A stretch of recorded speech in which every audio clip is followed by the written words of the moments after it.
कई बार नर्मदा परिक्रमा कर चुके प्रसिद्ध संत दादा गुरु महाराज इंदौर पहुंचे। उन्होंने हिंदू धर्म के बारे में चर्चा की और देश को हिंदू राष्ट्र बनाने को लेकर मीडिया के सामने अपने विचार व्यक्त किए हैं। करीब 31 वर्षों से बिना अन्न के जीवन जी रहे संत दादा गुरु महाराज ने नर्मदा यात्रा का अपना अनुभव साझा किया।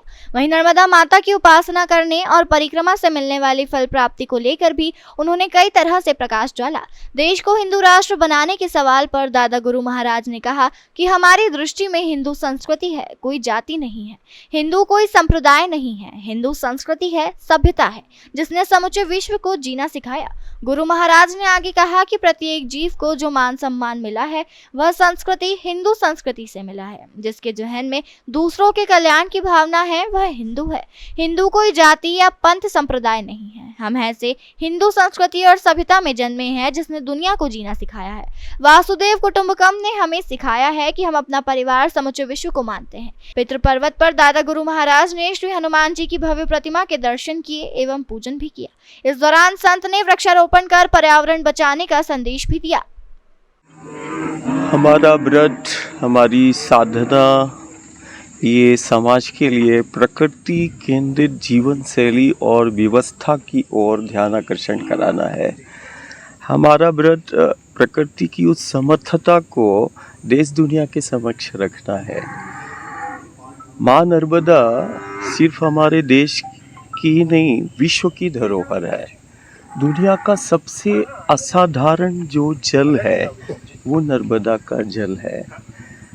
हमारा जीवन, हमारी व्यवस्था, हमारा विकास सब इस धारा, धेनु और इन पवित्र जीवनदायिनी नदियों पर केंद्रित है।